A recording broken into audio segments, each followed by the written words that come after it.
तो हम जाते हैं मार्कुस का सुसमाचार। हम समय वेस्ट नहीं करेंगे, सब बैठ जाइए। मार्कुस का सुसमाचार अध्याय 4 वचन 1 से लेते हैं।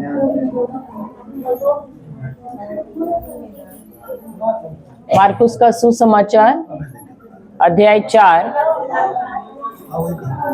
और आवाज नहीं करेंगे, सब ध्यान पूर्वक सुनेंगे। हमें जो भी प्रभु सिखाना चाहते हैं ध्यान देते हैं।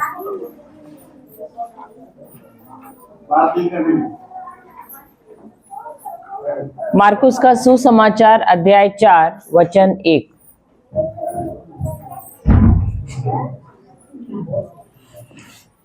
कोई पढ़ेगा? जिसको मिला है पहले पढ़ लीजिए। वह फिर से झील के किनारे उपदेश देने लगा। और ऐसी बड़ी अच्छा, तो कौन था वहां पर? कौन उपदेश दे रहा था? यीशु मसीह। तो उपदेश दे रहा था या प्रचार कर रहा था? उपदेश दे रहा था या प्रचार कर रहा था? दोबारा पढ़ना, शायद कुछ लोगों ने सुना नहीं। अब दोबारा। वह फिर से झील के किनारे उपदेश देने लगा। उपदेश दे रहा था या प्रचार कर रहा था? तो दोनों में अंतर है। उपदेश और प्रचार में अंतर है या नहीं? तो बच्चे स्कूल को किस लिए आते हैं? प्रचार सुनने आते हैं। किसके लिए? तो उपदेश का मतलब क्या है? शिक्षा देना। और प्रचार का मतलब क्या है? प्रचार शिक्षा नहीं होता है। उपदेश देने से चेले बनते हैं, और प्रचार बच्चे स्कूल क्यों आते हैं? ताकि वो अपने गुरु जैसे बने। सही बात है। और प्रचार क्या होता है? प्रचार जब होता है तब प्रचारक क्या करता है? सिर्फ कुछ वचन लेता है, और वचन बोलने से क्या होता है? मनुष्य का मन परिवर्तन हो जाता है। जो सुन रहा है उसका मन परिवर्तन होता है। लेकिन उपदेश सुनने से व्यक्ति चेला बन जाता है। हालेलुया। तो आपको चेला बनना है या आपको सिर्फ मन परिवर्तन करके बैठना है? चेला क्यों बनना है? क्योंकि चेला बनने से जो चेला बनता है वो अपने गुरु जैसा बनता है। और हमारा गुरु कौन है? हम नहीं है। हमारा गुरु है यीशु है। हम तो सिर्फ माध्यम है, लेकिन हम सबका गुरु है प्रभु यीशु। तो जब हम उपदेश सुनते हैं, उन उपदेश के द्वारा हम सब चेले बन जाते हैं। और चेलों का काम क्या है? जाकर दूसरों को वचन सुनाना, वचन सिखाना, ताकि वो भी क्या बने? चेले बने।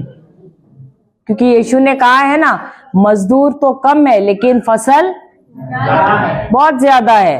तो हमको यहाँ पर चेलों की जरूरत है, मजदूरों की जरूरत है, जो जाकर क्या करे?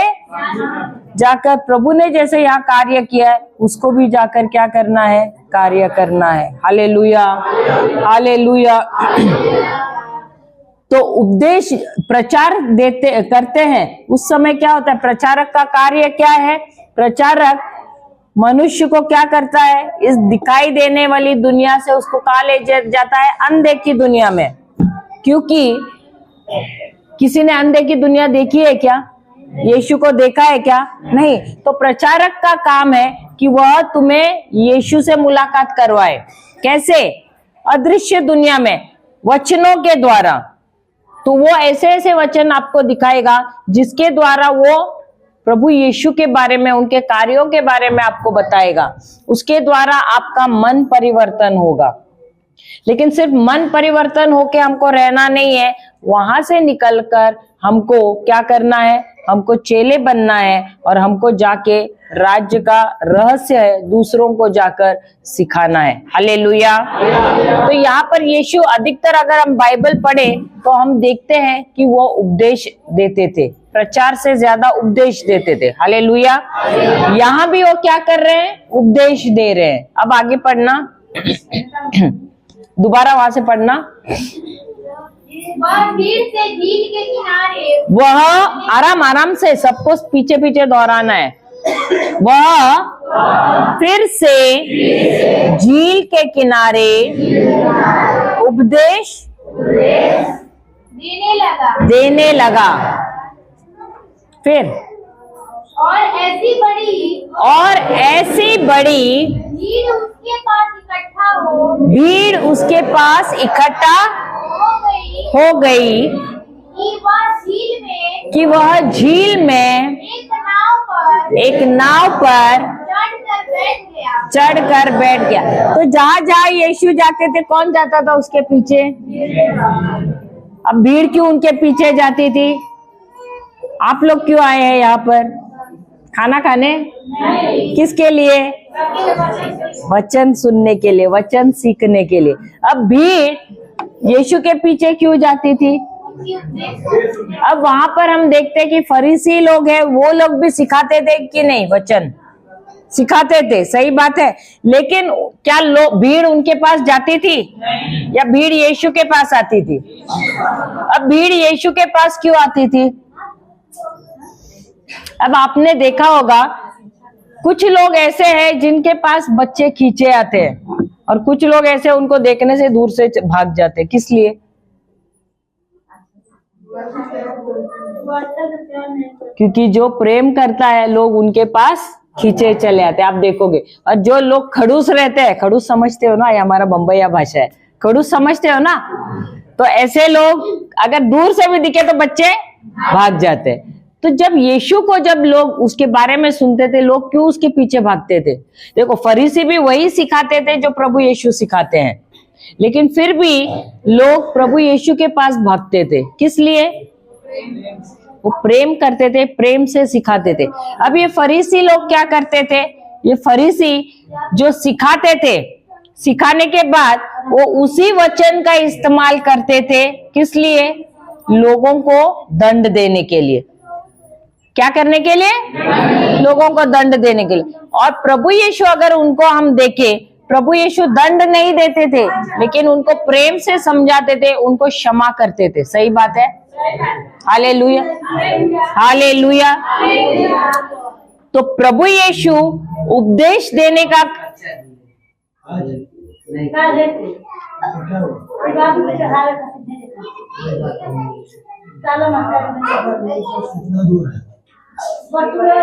Hallelujah, hallelujah. तो प्रभु यीशु के पीछे पीछे भीड़ इसलिए आती थी क्योंकि वो वचनों का गलत इस्तेमाल नहीं करते थे, लोगों को दंड नहीं देते थे, परंतु वो उनको क्षमा करते थे, उनको और एक मौका देते थे अपने जीवन में सुधार लाने के लिए। हालेलुया। तो आपको किसके पास जाना अच्छा लगेगा? जो आपको दंड दे रहा है उसके पास, या जो आपको क्षमा कर रहा है, आपसे प्रेम कर रहा है वैसे लोगों के पास? तो प्रभु यीशु क्या करते थे? प्रभु यीशु प्रेम करते थे लोगों से और वचनों का गलत इस्तेमाल नहीं करते। वो वचनों द्वारा दिखाते थे उनको कि क्या सही है क्या गलत है, लेकिन वो दंड नहीं देते थे, उनको क्षमा करते थे। हालेलुया। और इसीलिए उनके पीछे पीछे भीड़ जाती थी। फिर आगे, और फिर वो कहा झील में, जब भीड़ देखी, अब उनके पास जगह नहीं था वहां, इसलिए किस में बैठ जाते हैं? नाव में बैठते। हालेलुया। तो कभी कभी आप भी सोचते होगे, अरे मुझे भी प्रचार करना है। सही बात है। तो मुझे एक बड़ा सा कलीसिया चाहिए, मुझे बड़ा सा स्टेज चाहिए, खड़ा रह के माइक चाहिए। सही बात है। अब प्रभु यीशु क्या बड़े से कलीसिया में बैठे थे या नाव में बैठे थे? सही बात है। तो आप भी अगर प्रचार करना है, जरूरी नहीं है कि आपके पास बड़ा कलीसिया हो, आपके पास माइक हो। आप जहां भी, सब्जी मंडी में भी गए, कोई एक व्यक्ति मिला, बहुत संकट में है, बीमार है, उसको जाके वचन दे सकते हो। सही बात है। वो जगह आपको प्रभु ने दिया है वचन उसको सिखाने के लिए। हो सकता है किसी के घर पे जाओ, वहां उनके जीवन में बहुत समस्या है, आप वहां जाके उनको वचन दे सकते हो। हमारे जीवन में हम देखते नहीं कि बड़ी भीड़ हो, एक व्यक्ति भी मिला, 2 व्यक्ति भी मिले, हम उनको वचन सिखाते हैं। तो जरूरी नहीं है कि बड़ा सा एक बड़ी भीड़ लगे उनको हम वचन सिखाए। अब हो सकता है कि बड़ी भीड़ को आप वचन सिखाए, लेकिन उनमें से कितने लोग आपका सुन रहे हैं? हो सकता है सिर्फ एक ही व्यक्ति सुन रहा है, बाकी तो सब पता नहीं कहाँ है। सही बात है। तो मैं ऐसे नहीं बोलती कि बड़ी भीड़ को मत सिखाओ, लेकिन कभी कभी ऐसा मौका आता है, बस में बैठे, बगल में कोई बैठे बहुत ही समस्या में है, वो दुखी है, निराश है, उसको आत्महत्या करने का सोच रहा है, लेकिन उस समय आप उसको एक मुस्कुराते हो और उससे बात करना शुरू करते हो, और जब उसको यीशु देते हो, वो व्यक्ति, उसका निर्णय बदलता है कि नहीं? जो व्यक्ति आत्महत्या करने वाला था, अब क्या होता है? वो अपना निर्णय बदलता है, वो यीशु को अपनाता है। तो वो जगह जहां आप बैठे थे, वो क्या हुआ? वो आपका स्टेज बना कि नहीं वचन सुनाने के लिए? सही बात है। तो जरूरी नहीं है कि हमारे पास बड़ी भीड़ हो, हमारे पास छोटी भी भीड़ हो, भले मेरे पास माइक भी नहीं है, बिना माइक का भी मैं जो है 2-3 जन है या एक व्यक्ति है, उसको भी मैं प्रभु यीशु का सुसमाचार सिखा सकती हूँ। Hallelujah, hallelujah. तो प्रभु यीशु हमको वही बोलता है, भले नाव मिले, नाव में बैठ जाओ, नाव में बैठ के सिखाओ। ट्रेन में हो, ट्रेन में बैठ के ट्रेन में सिखाओ। हमको याद है, हम गुजरात जाना था एक बार, तो जब गुजरात जा रहे थे तो ट्रेन ज्यादा भरी नहीं थी, लेकिन हम यीशु के 2-3 जन थे हम, और यीशु के बारे में बात कर रहे थे, और बगल में एक व्यक्ति बैठा था। तो वो मोबाइल पे पहले था, लेकिन जैसे हम यीशु के बारे में बात कर रहे, वो अपना मोबाइल बंद करके वो भी हमारी बात सुनने को लगा। अब दिली दिल उसने प्रभु यीशु को स्वीकारा होगा। सही बात है। तो हम क्यों शर्मिंदा रखे प्रभु यीशु के बारे में बोलने के लिए? हमको डरना है क्या प्रभु यीशु के बारे में बोलने के लिए? जहां भी जाओ हमको रोक नहीं सकता है कोई। क्यों? क्योंकि हमारा विश्वास है प्रभु यीशु में। जब हम मुसीबत में थे, हमें कौन बचाने आया? प्रभु यीशु आया। अब वो चाहे तो वो भी बोल सकता था, मैं क्यों जाऊं, मैं तो अपने पिता के यहाँ स्वर्ग में हूं, मैं आराम कर सकता हूँ, अपने सिंहासन पे बैठ सकता हूँ, इनको मरना है मरने दो, इनको गुलाम बनाया बनने दो। सही बात है, बोल सकते थे कि नहीं? चुनाव था ना उनके पास। लेकिन फिर भी यूहन्ना का किताब अध्याय 3 16वां वचन क्या कहता है? देखो, पढ़िए। यूहन्ना का किताब सुसमाचार अध्याय 3 वचन 16। यूहन्ना 3 का 16 क्या कहता है? क्योंकि परमेश्वर ने जगत से ऐसा प्रेम रखा कि उसने अपने, सब साथ में नहीं बोल रहे, सब मेरे को ऐसा देख रहे हैं। ऐसा क्यों देख रहे हैं? मैं कोई दूसरे जगह से आई, ये क्या बोलते हैं उसको, प्लेनेट को क्या बोलते हैं आप लोग? हाँ, मैं कहाँ से आई? मैं चंद्र से, क्या चांद से आई हूँ क्या? सब ऐसा मुझे देख रहे हैं। हाँ, मैं भी तो पृथ्वी की हूँ ना। तो हमने सुबह से हम क्या बोल रहे, जो पढ़ रहा है उसके पीछे पीछे दोहराना है ना। हम भी तो आपके जैसे ही है ना। सही बात है। हालेलुया। हम में और आप में फर्क है क्या? नहीं है। तो वचन बोलना है कि नहीं हमको? पढ़ना। क्योंकि परमेश्वर ने जगत से अरे अरे अरे, क्या हो रहा है? गड़बड़ हो रही है। परमेश्वर ने जगत से ऐसा प्रेम रखा कि उसने अपने इकलौते पुत्र को हमारे लिए क्या किया? भेज दिया। Hallelujah, hallelujah. अब परमेश्वर ने कैसा प्रेम किया? किससे प्रेम किया? किससे? जगत से, मुझसे। अब ये जगत, जब ये शब्द हम इस्तेमाल करते हैं, उसका अर्थ क्या है? जगत का, जगत का अर्थ क्या है? जगत का अर्थ है, अब मैं आपको एक उदाहरण देती हूँ। अब समझे बहुत ही खूंखार डाकू है या व्यक्ति है जिसको जेल में डाला गया है। ऐसे 10 लोग हैं खूंखार, बहुत ही खूंखार, जिसने मर्डर किया है, रेप किया है, बलात्कार और किया है, ऐसे लोग हैं। ठीक है, अब ऐसे 10 लोगों को अब एक कमरे में बंद किया गया है। ठीक है, ध्यान से सुनना। अब ऐसे 10 व्यक्तियों को, पुरुषों को जो बहुत ही खूंखार है, दरिंदे हैं, उनको एक कमरे में बंद किया। क्या आप अपने मासूम सी बहन को या बिटिया को भेजोगे उस कमरे में? क्यों? क्या करेंगे उसके साथ? आप कल्पना कर सकते हैं क्या करेंगे? और प्रभु कहते हैं ऐसे ही जगत में मैंने मेरे इकलौते पुत्र को भेजा। समझ रहे हो? तो ये जगत कितना खूंखार है। इस खूंखार जगत में ऐसे दरिंदे लोग रहते हैं, उनके बीच में जानते हुए भी परमेश्वर ने अपने इकलौते पुत्र को भेजा, जो निर्दोष था, जो पवित्र था, जिसने कभी कोई गुनाह किया नहीं। किस लिए भेजा? क्योंकि वो हमसे प्रेम करते थे और उनको मालूम था ये दुनिया उनके साथ कैसा सलूक करने वाली है। उसके बावजूद भी हम अपने खुद के बच्चे को हम नहीं भेजना चाहेंगे ऐसे कमरे में, लेकिन प्रभु ने तो इतने बड़े जगत में अपने इकलौते पुत्र को भेजा। हम तो छोटे से कमरे में नहीं भेज सकते अपने बच्चों, ये सपने में भी हम नहीं सोच सकते, क्योंकि हमको मालूम है क्या हर्ष होगा। लेकिन पिता परमेश्वर को ये पता होते हुए भी उन्होंने अपने इकलौते पुत्र को हमारे लिए बलिदान दिया। हालेलुया। और ये प्रेम उन्होंने हमको बताया है। और भले उनके पुत्र को ठुकराया गया, उनके साथ नाइंसाफी हुई, उनको मारा गया कोड़ों से, उनके ऊपर सर पे कांटों का मुकुट चढ़ाया गया, उनको कीले ठोके गए, पूरा नाइंसाफी किया, पूरा नंगा किया गया। भले वो कपड़ा का एक टुकड़ा दिखाते, लेकिन वो भी नहीं था। सब कुछ किया उनके साथ, लेकिन फिर भी क्या उन्होंने बदले के शब्द बोले, नफरत के शब्द बोले? यही वो हमको सिखाता है। लोग आएंगे तुम्हारे जीवन में, नफरत करेंगे तुमसे, गालियां देंगे, और तुम्हारे खुद के लोग भी आएंगे। बाहर का तो छोड़ो, बाहर का हम झेल लेते हैं, लेकिन अपने खुद के लोग जब हमारे खिलाफ आते हैं, क्या हम झेल सकते हैं? नहीं। लेकिन उस समय भी वो क्या कहता है? जैसे मैंने प्रेम किया तुमसे, वैसा ही प्रेम तुमको करना है सबसे।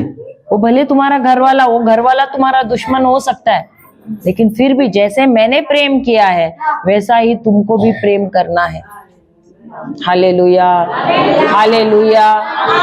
अब हमको अपने घर वालों को क्षमा करने को मुश्किल होता है, और प्रभु यीशु उन्होंने किसको क्षमा किया? हम सबको क्षमा किया। सही बात है। और हमारी गुनाह कितनी है? कितनी है? हजारों करोड़ों गुना हमने पाप किया है कि नहीं? और जब हमको हमारे घर वालों को क्षमा करना है, तब हम कर सकते हैं क्या? उनका तो 100 रुपया जितना पाप है, उतना गुना है, लेकिन फिर भी हम पकड़ के बैठते हैं ना, मरूंगी लेकिन क्षमा नहीं करूंगी, उसका मुंह नहीं देखूंगी। सही बात है। मरेगा तो उसके जनाजे में भी नहीं जाऊंगी। सही बात है। क्या प्रभु ने कभी ऐसे बोला क्या? हम तो कितना गुना, दिन में तो कितना बार गलत विचार आते हैं, गलत हम शब्द बोलते हैं, लेकिन फिर भी क्या प्रभु बोलते हैं मैं फालतू में मरा इसके लिए? क्यों मरना चाहिए था? मरना ही नहीं चाहिए था, मुझे मालूम ही था ये ऐसे करने वाली है। ऐसे बोला क्या कभी यीशु ने? नहीं। लेकिन फिर भी जब हम क्षमा मांगते, बोलते अच्छा ठीक है, सुधर जाओ। सही बात है, दोबारा ऐसा गलती मत करो। सही बात है। लेकिन हम क्या है? हम वैसे है क्या, या हम पकड़ के बैठते हैं? हम खाली देखते, कभी ये मेरे कुछ शब्द बोले मैं भी बदला लूंगी। सही बात है, सही बात है। लेकिन प्रभु ऐसे करते हैं क्या? तभी वचन कहता है परमेश्वर ने हमसे इतना ऐसा प्रेम रखा, जगत से ऐसा प्रेम रखा कि उसने क्या किया? अपने इकलौते पुत्र को मेरे लिए, हमारे लिए दे दिया। Hallelujah, hallelujah. जब वो आए, उन्होंने शर्म नहीं की, वो तो पत्थर पे सर रख के सोए, नाव में बैठकर प्रचार किया, जहां कहीं भी मिला पहाड़ पे बैठकर प्रचार किया, कहीं भी किया। अभी क्या हम जो प्रचारक है, हमको बॉडीगार्ड चाहिए, हमको रहने के लिए अच्छा होटल चाहिए। सही बात है ना? हाँ, सही बात है ना? आपका बात नहीं कर रहे हो, लेकिन आजकल प्रचारक करते हैं कि नहीं? उनको होटल में व्यवस्था चाहिए, उनको अच्छा अच्छा भोजन चाहिए, पैकेट भी चाहिए। अभी प्रभु ने हमको उद्धार दिया, कितना पैसा लिया आपसे? कितना लिया पैसा? आपसे लिया रुपया? मुफ्त में दिया कि नहीं? हाँ, तो वही तो कहते हैं, अगर मुफ्त में दिया तो तुम भी जाके मुफ्त में दो ना। तुम क्यों पैसा ले रहे हो लोगों से? हाँ, मैंने तुमसे लिया नहीं है, तुम क्यों ले रहे हो? हाँ, हमको लेना है क्या? देखो, एक बात हमेशा याद रखना है, हमको जवाब अभी यहाँ पर भले हम चाहे हम कितना भी रुपया बटोरेंगे, वो सब करेंगे, लेकिन कल जब हम जाएंगे उनके पास, प्रभु तो सवाल पूछेगा, मैंने तुम्हें मुफ्त में दिया था कि नहीं? मैंने कितने रुपये लिए? और मैंने तो मेरा लहू बहाया, तुमने कितना लहू बहाया? तो फिर पैसा किस बात का लिया? लहू तो मैंने बहाया, तुमने क्यों पैसा लिया? इसलिए हमारा मिनिस्ट्री में हम ना पैसा लेते हैं, ना हम बोलते हैं हमको पैकेट दे दो तुम, या हमको होटल में ये करो। जहां भी झोपड़े में भी हमको रखा, हम वहां भी रहते हैं, जो खाना देते हैं हम खा लेते हैं, हमारा कोई मांग ही नहीं है। कहीं कहीं जाते हैं, हमको पहाड़ पे चढ़ना पड़ता, हम तो जिंदगी में पहाड़ नहीं चढ़े। अरुणाचल में गए थे, 4 पहाड़ चढ़ना पड़ा हमको, वहां तो नहाने के लिए मोरी तक नहीं है। या तो आप लोगों के पास तो है, वहां टॉयलेट है लेकिन नहाने के लिए मोरी नहीं, क्योंकि ठंडा है, लोग नहाते ही नहीं है। और हमको बंबई वालों को रोज नहाने की आदत है, तो हमने पत्रे लगाए 2-3 और हम नहाने लगे। वो हमको देख रहे, अरे ये लोग रोज रोज क्या जाके नहा रहे, और वो भी गर्म पानी नहीं, बर्फीला पानी। वो हिमालय का पानी उधर से बह रहा है, तो गर्म रहेगा क्या? बर्फीला पानी में। Hallelujah, hallelujah. वहां तो होटल तो नहीं है, पहाड़ पे 8-10 घर भी नहीं है, उसमें जाके बैठने। लोग भी ये पहाड़ से वो पहाड़ से आ रहे प्रवचन सुनने के लिए। सही बात है, हालेलुया। अभी हमारा खाना अलग है, उनका खाना अलग है। वो उबला खाते, नमक भी नहीं रहता, ना मसाले रहते हैं। अब वो खा रहे तो हमको भी ऐसा ही खाना पड़ रहा है। हालेलुया। अब पिछले महीने गांव में गए, उधर भी मोरी नहीं थी नहाने के लिए, लेकिन उन्होंने थोड़ा सा ऐसे कुछ बांध के दे दिया, ऐसा कपड़े का, और बोला आप नहा लो ऐसे करके। तो ऐसा हम अभी हमको चाहिए तो हम भी बोल सकते हैं, बम्बई में हमारा सब अच्छा है, रह सकते हैं कि नहीं? लेकिन जाते हैं कि नहीं? किस लिए? क्योंकि प्रभु से प्रेम करते हैं। जो उन्होंने हमारे लिए किया है, हमको प्रेम के खातिर दिया है, मुफ्त में दिया है, और वही जाके हमको मुफ्त में देना है। हमको हमारा आराम नहीं देखना है, हमारी सहूलियत नहीं देखनी है। जो प्रभु जहां जहां रखता है, लेकिन जहां भी देता है अच्छा ही देता है। अगर आपका नजरिया आप रखोगे, प्रभु जो भी आपने दिया है बहुत अच्छा दिया है। मेरे पास घर तो है, कुटिया तो है, झोपड़ा तो है, कोई कोई तो रास्ते पे सो रहा है। अगर आप वैसा रखोगे अपना रवैया, तो आप कभी दुखी नहीं रहोगे। लेकिन आप अपने से ऊंचे लोगों को देखोगे तो जरूर दुखी हो जाओगे। सही बात है, क्योंकि उनके साथ तो हम टक्कर नहीं कर सकते। लेकिन हमसे जो नीचे है, अगर उनकी तरफ देखेंगे तो हम बोलेंगे, प्रभु आपने तो मुझे बहुत अच्छा दिया है। सही बात है, हालेलुया। तो यहाँ पर भी हम देख रहे हैं कि प्रभु कहाँ बैठे? वो तो राजाओं का राजा है। कहाँ बैठे? झील में एक नाव में बैठे। क्या करने के लिए? उपदेश देने के लिए। उसने कुछ कुड़कुड़ाया क्या? अरे मैं तो राजाओं का पुत्र हूँ, राजा का पुत्र हूँ, महाराजा का पुत्र हूँ, तो मुझे तो अच्छा सा किधर प्लेटफॉर्म बना के दे दो, ताकि मैं खड़ा रह के, माइक भी दे दो। सही बात है ना? हाँ, लेकिन उस समय भी प्रभु के पास टेक्नोलॉजी था, माइक नहीं रहेगा तो भी। क्यों? क्योंकि जब वो नाव में बैठ रहे हैं, जब हवा आ रही है, तो उनके आवाज को क्या कर रही है? लोगों तक लेके जा रही है कि नहीं? क्योंकि मैं भी सोचती थी, प्रभु उस समय तो, अभी तो इतनी भीड़ नहीं, उस समय तो ऐसी भीड़ रहती थी, तो आवाज आपकी कैसे पहुंचती थी इतने हजारों लोगों तक? तो प्रभु वही बोले, वो बैठते भी थे ऐसे दिशा में जहां से हवा बहती थी, और वो हवा उनकी आवाज को उन तक पहुंचा देती थी। हालेलुया, हालेलुया, जय यीशु। तो भले पहाड़ पे भी बैठ रहे, पहाड़ से भी हवा आती है कि नहीं?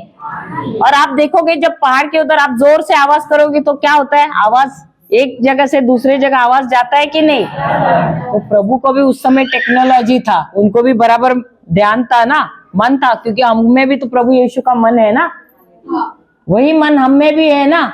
इसीलिए तो आज हम देखते हैं कि बहुत सारे लोग यहाँ पर आविष्कार कर रहे हैं चीजों की। सही बात है, और लोग सोचते हैं अपने बलबूते पे कर रहे हैं, लेकिन क्या प्रभु ने अपना मन हमें दिया है कि नहीं?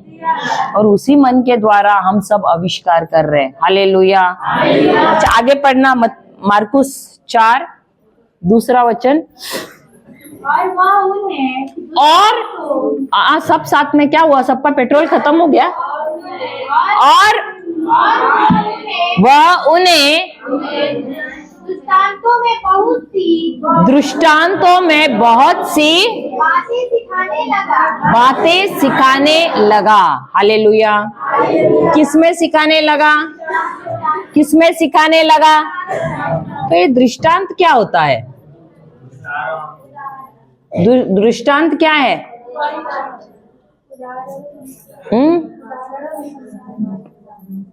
उदाहरण। और क्या? दृष्टांत एक ऐसी कहानी है, सुनिए सुनिए, दृष्टांत होती है जो रोजमर्रा के जीवन का उदाहरण इस्तेमाल करते हैं, लेकिन उसके अंदर एक गहरा रहस्य छिपा हुआ रहता है। क्या रहता है? गहरा रहस्य छुपा हुआ रहता है, जो पहले बार पढ़ने से किसी को समझ में आता ही नहीं। अभी आप लोगों ने दृष्टांत पहले सीखा था, सुना था, पढ़ा था? किसी ने पढ़ा था पहले? आप लोगों ने, किसी ने पढ़ा ही नहीं। अगर आप ऐसे भी पढ़ो तो आपको समझ में आएगा क्या? अभी हम आपको समझा रहे, लेकिन आप रहते तो आप पूरा पढ़ते ही जाते। सही बात है, सही बात है। लेकिन यीशु क्यों दृष्टांतों में सुनाता था? उपदेश क्यों देता था दृष्टांतों में? ताकि समझ में आने के लिए। हाँ या नहीं? नहीं, नहीं समझ में आने के लिए, नहीं समझ में आने के लिए। Hallelujah, hallelujah. अब क्यों प्रभु यीशु ऐसा करते थे? हम देखते हैं क्यों दृष्टांतों में वो सुनाते थे। 9वां वचन लेना, उसी का 9वां वचन। तब उसने यानी यीशु ने कहा, जिसके पास सुनने के लिए बस सुन ले। हालेलुया, हालेलुया। जय यीशु, जय यीशु। मैं कह सकती हूँ कि बहुत लोगों के पास कान नहीं है। कान है सबके पास? आपके पड़ोसी से पूछो कान है क्या? घर पे तो नहीं छोड़े। पूछो पड़ोसी से, घर पे तो नहीं छोड़ा है कान? हाँ, कान है? लेके आए हैं? जरा कान पे हाथ तो लगा के देखो, है कि नहीं? पता चला कोई लेके गया हो घर पे। हाँ, क्योंकि यीशु ने यहाँ क्या कहा है? जिसके पास सुनने के लिए कान हो तो वो सुन ले। तो कितने लोग यहाँ सुन रहे हैं? कितने लोगों की बात सुन रहे हैं? कितने लोगों की बात सुन रहे हैं? यहाँ मैं बात कर रही हूँ, सही बात है। मेरे साथ साथ और कोई भी बात कर रहा है। कौन बात कर रहा है? हाँ, यीशु मसीह नहीं, आपका मन बात कर रहा है। और मन बात कर रहा है, ये सिस्टर आई कहाँ से है, इनका नाम क्या है? और कोई तो यहाँ बैठे हैं, लेकिन मन कहाँ है पता है? घर पे है। घर पे मेरे बैल को लाया है कि नहीं, गाय को लाया होगा कि नहीं, बच्चा घर पे पहुंचा है कि नहीं? होता है कि नहीं? बैठे तो यहीं पर है, बात मेरी सुन रहे आधा, लेकिन आधा कहाँ है? मन भी बात कर रहा है आपका। आपका खुद का मन भी बात कर रहा है कि नहीं? मेरा पति पता नहीं आज पी के आएगा या सही ढंग से आएगा। तो मन भी आपका बात कर रहे है कि नहीं? तो आप दो जनों की बात सुन रहे हैं, थोड़ा बात मेरा भी सुन रहे हैं, थोड़ा बात आपका मन का भी सुन रहे हैं। सही बात है। आज स्कूल तो गए थे बच्चे, पढ़ाई बराबर की है कि नहीं पता नहीं। घर पे गए होंगे, खाना खाया कि नहीं, मैं पका के तो आई थी। अभी शाम को जाके पता नहीं सिस्टर कभी खत्म करेगी घर का, शाम को भी जाके खाना पकाना है। घर पे क्या खाना पकाए? हो रहा है कि नहीं? देखो हाँ भी बोल रहे हैं ये लोग। या नहीं? तो बात मैं ही नहीं कर रही, कोई और भी कर रहा है ना। आपका मन भी कर रहा है कि नहीं बात? हालेलुया। और इसीलिए प्रभु यीशु यानी उस समय के लोगों की भी यही समस्या थी, और इसीलिए प्रभु क्या करते हैं, उनको समझाने के लिए रोजमर्रा के जीवन के उदाहरण इस्तेमाल कर रहा है। यहाँ पर अभी जो उन्होंने इस्तेमाल किया है वो है खेती का उदाहरण, किसान का, और आप लोग भी यहाँ पर किसान है कि नहीं, सही बात है। तो प्रभु इस्तेमाल करते थे ऐसे दृष्टांतों में, ऐसे लोगों का उदाहरण जिससे लोगों को बता सके वो कहानी या किस्सा। Hallelujah, hallelujah. अब 10वां पढ़ना। जब वह अकेला रह गया तो उसके साथियों ने उन 12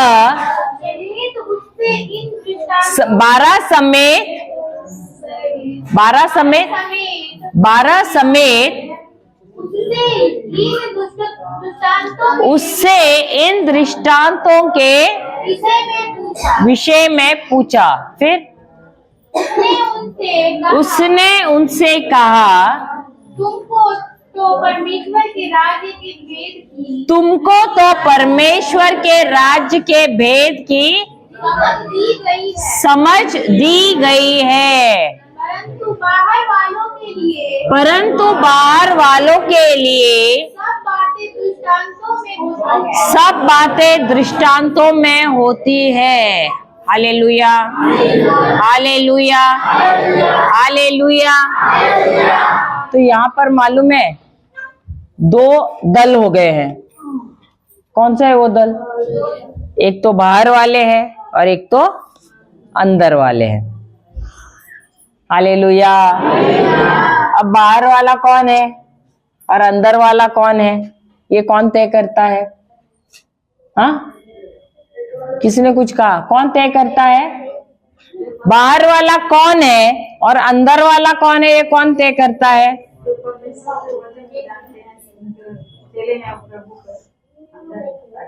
नहीं जानते परमेश्वर को। बाकी सब क्या हुआ? कौन है बाहर वाला और कौन है अंदर वाला? भाई लोग तो कुछ बोल, बाहर वाला और अंदर वाला, तो ये तय कौन करता है?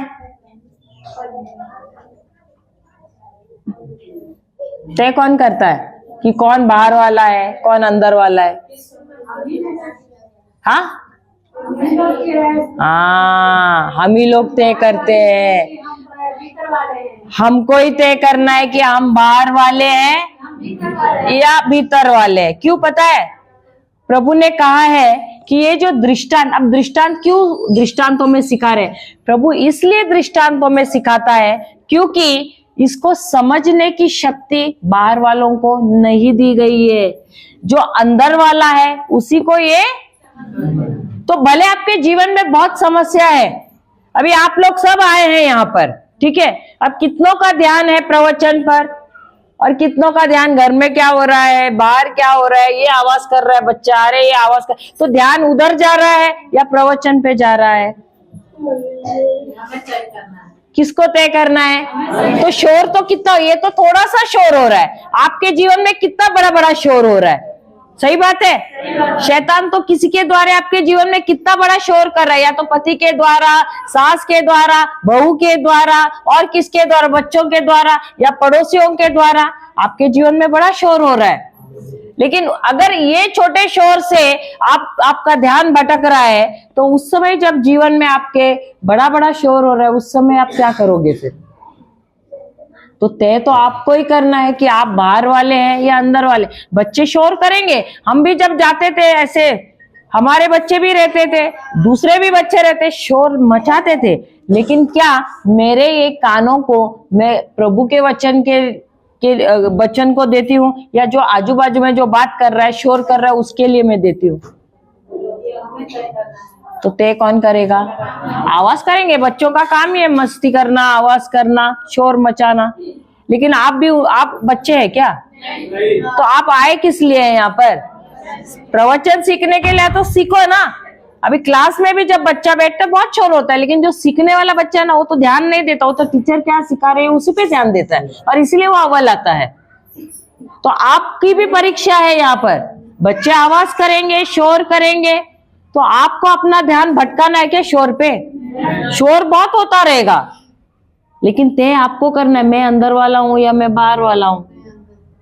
अगर अंदर वाला है तो शोर हो जाने दो। आपको अपने मन को ठान के रखना है कि मैं यहाँ पर कुछ हासिल करने आई हूं तो मैं हासिल करके रहूंगी, मैं कुछ सीखने आई हूं तो मैं सीख के जाऊंगी, क्योंकि मुझे अपने जीवन में उसको इस्तेमाल करना है, मुझे पास होना है।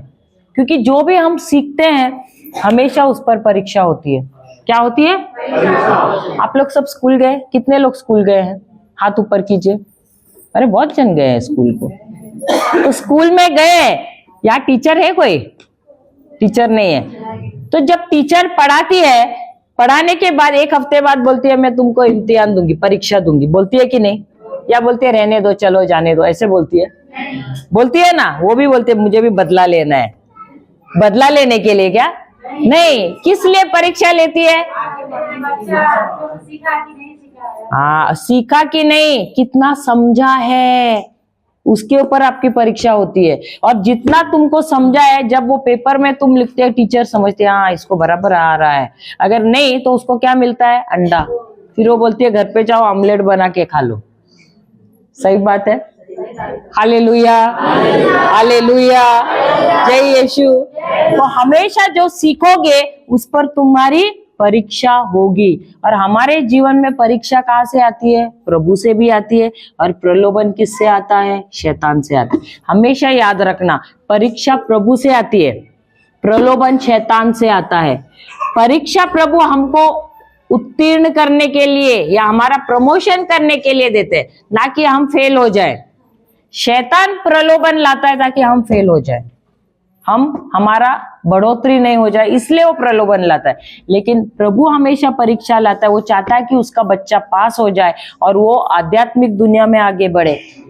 तो यहाँ आप लोगों की भी परीक्षा हो रही है।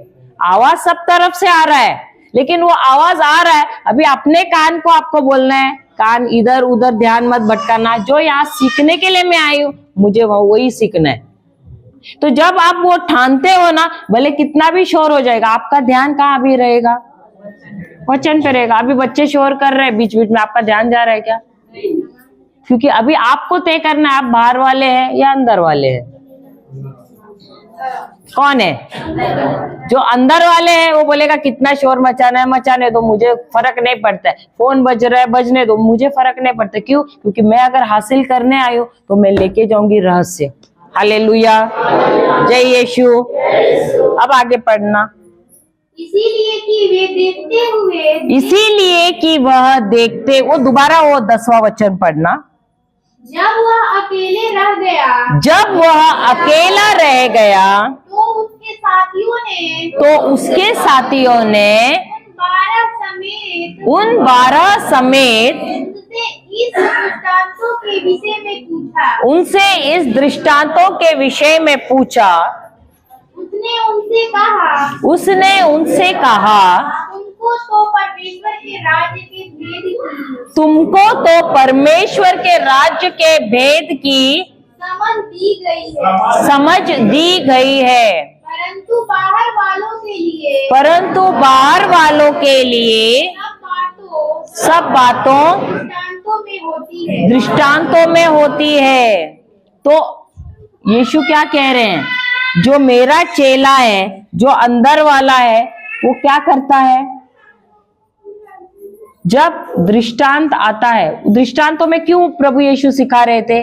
क्योंकि जो बाहर वाला है उसको प्रभु परमेश्वर ने सामर्थ्य दिया ही नहीं है उस दृष्टांत को समझने के लिए।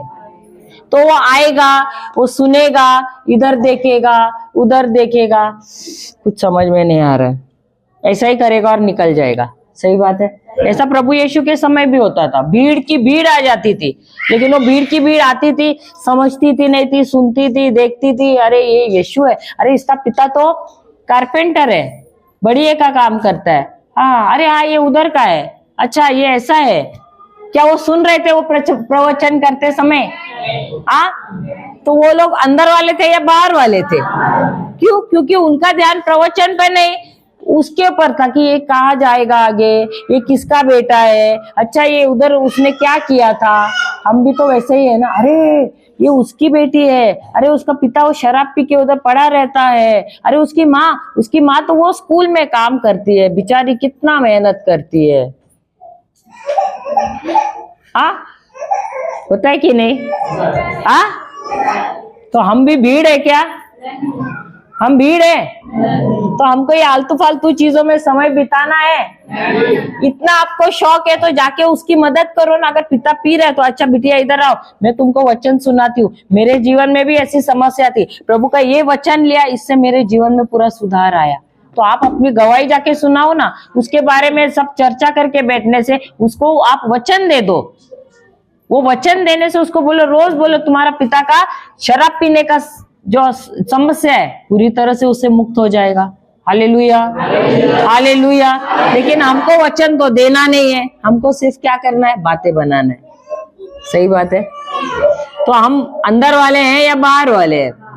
तो जो बाहर वाला है उसको सामर्थ्य दिया है क्या प्रभु ने? तो दृष्टांत समझने का सामर्थ्य उसको दिया ही नहीं है। लेकिन जो अंदर वाला है, प्रभु ने कहा है कि तू अंदर वाला है तो तुझे ये दृष्टांत तो सबसे पहले आना चाहिए, इसकी समझ रहनी चाहिए। क्यों? क्योंकि ये सारे दृष्टांतों में से ये राजा दृष्टांत है, ये बहुत ही महत्वपूर्ण दृष्टांत है। अगर ये दृष्टांत नहीं समझा तो तू कोई भी दृष्टांत नहीं समझ सकेगा। और इसीलिए इसको समझने का, इस रहस्य को समझने का सामर्थ्य उन्होंने हमको दिया है। तो ये दृष्टांत हम कब समझेंगे और कैसे समझेंगे? कब समझेंगे, कैसे समझेंगे? 10वां वचन दोबारा पढ़ना। देखो आप लोग कोई ध्यान नहीं दे रहा है, इसके लिए नहीं समझ रहा है। जब वह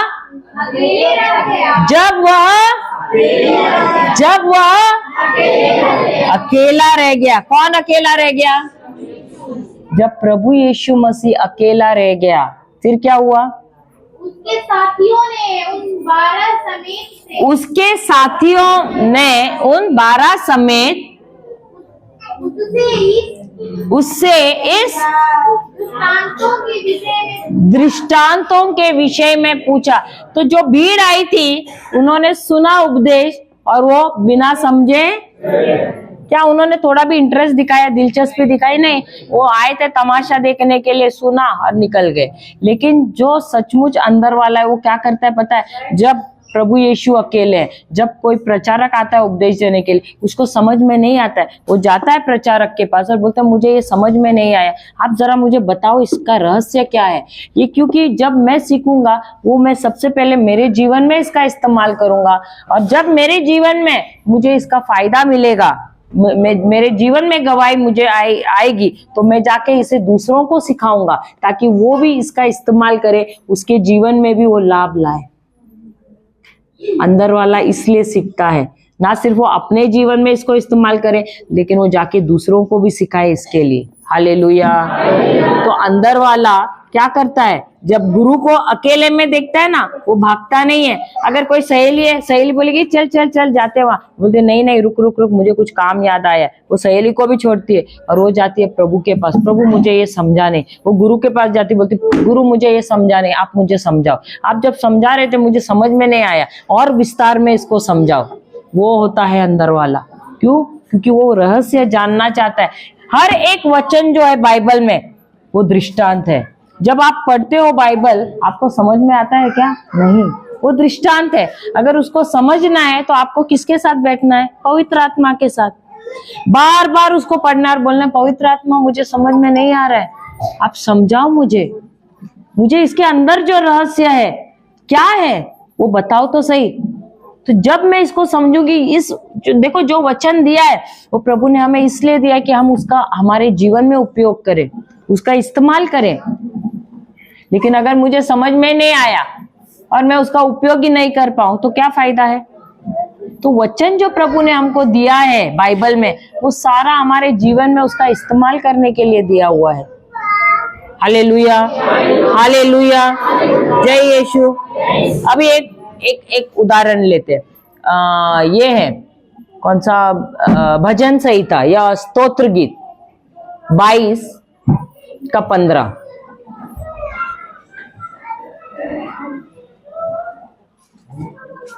हम दोबारा इधर आएंगे मार्कुस में।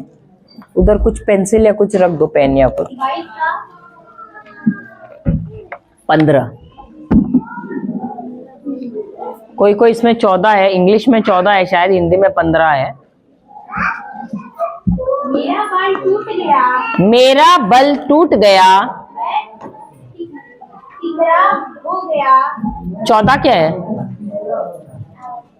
मैं पानी की नाई बह गया, 14 है। के सामने बह गया। हाँ 14, क्योंकि कोई कोई इसमें 15 में आ जाता है। अच्छा बोलो। मैं जल के सामने बह गया। मैं जल के सामने बह गया और मेरी सब हड्डियों के जोड़ और मेरी सब हड्डियों के जोड़ उखड़ गए। उखड़ गए। मेरा हृदय मेरा हृदय मोम हो गया। मोम हो गया। Hallelujah, hallelujah. अभी आप लोगों ने पढ़ा, ये समझ में आया? समझ में आया? अभी समझ में नहीं आया। प्रभु ने आपको ये वचन तो दिया है और इस वचन के द्वारा आप अपने आप को चंगा भी कर सकते हैं, लेकिन वचन देने के बावजूद भी आपने इसका इस्तेमाल नहीं किया। नहीं किया क्यों? क्योंकि उसके अंदर जो रहस्य है वो आपको समझा क्या? नहीं समझा। तो जो आपको दिया है प्रभु ने, वो वैसा का वैसा ही धरा का धरा रह गया कि नहीं? रह गया कि नहीं? अब बहन आप यहाँ नहीं, आप कहीं तो गई, अभी जाकर आ गई वापस। किधर था आपका फ्लाइट? किधर था फ्लाइट? घर पे? मैं बोला ना, कोई कोई जाता है फट करके।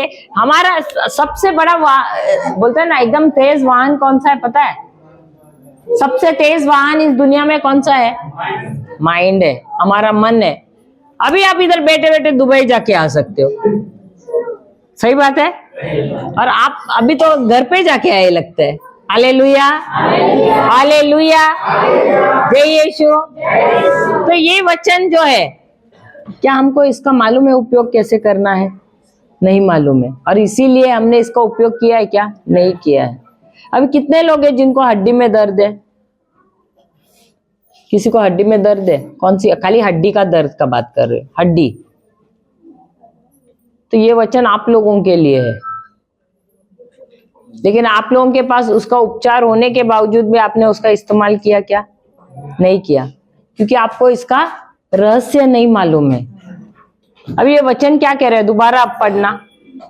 मैं जल के समान मैं जल के समान बह गया और मेरी सब हड्डियों के जोड़ और मेरी सब हड्डियों के जोड़ उखड़ गए। उखड़ गए। मेरा हृदय मोम हो गया। मेरा हृदय मोम हो गया। हालेलुया, हालेलुया, जय यीशु।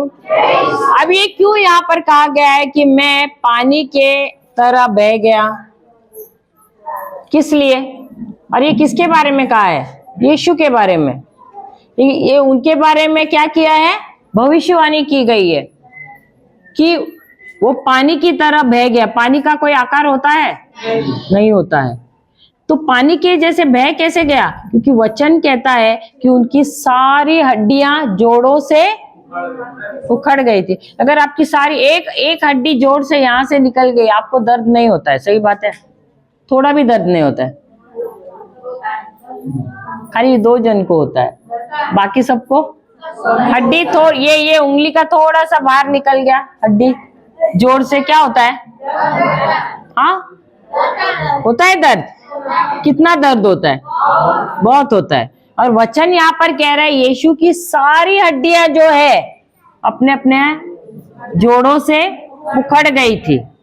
अगर उखड़ गई थी तो उनको खड़ा रहने का बल था?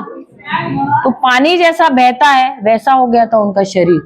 पानी ऐसे बह जाता है ना, वैसे वो खड़ा नहीं रह पा रहे थे, बार बार गिर रहे थे। क्यों? क्योंकि उनकी हड्डियां जोड़ों से उखड़ गई थी। अगर आपकी हड्डियां सारी जोड़ों से उखड़ जाएंगी तो आप खड़ा रह पाओगे? बैठ पाओगे? नहीं। तो वही हुआ था उनका हाल। आपकी तो एक हड्डी आप बोलते हैं अगर थोड़ी उखड़ गई जोड़ से तो दर्द होता है बहुत। तो उनको कितना दर्द हुआ है? बहुत दर्द हुआ है। तो हमारा ध्यान हमारे दर्द पे होना चाहिए क्या उनके दर्द पे? तो जिनको भी हड्डियों का दर्द है, आंख बंद करना, खड़े रहना, खड़े रहो अपने अपने जगह पे। जिनको जिनको हड्डियों का दर्द है अपने अपने जगह पे खड़े रहना।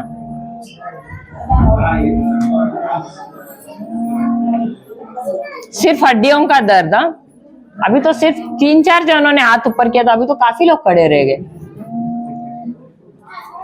अपनी आंखें बंद करना, प्रभु यीशु को उस क्रूस पर कल्पना करना, अपने दर्द पे ध्यान मत देना, सिर्फ प्रभु यीशु पर ध्यान रखना।